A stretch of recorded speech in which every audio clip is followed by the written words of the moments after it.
Kunyangwe advocate Fadzemere vazviramba vakati hakuna zvinhu zvakadai so.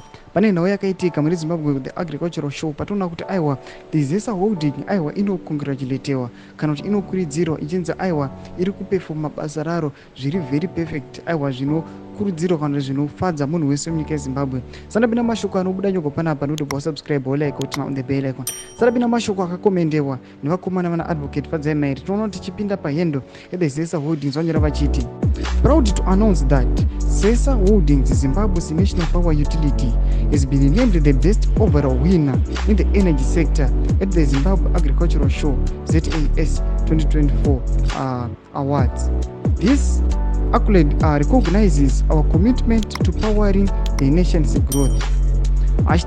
#ZAS Awards 2024. One of our posters that picture. To not my run via post reply achiti best what we need new leaders. Ari panapa achicriticize achikonde machiti akuna zvinhu zvakadaro. We are not the best. Noda kuti we are not providing the best services kumagaro munyika yeZimbabwe.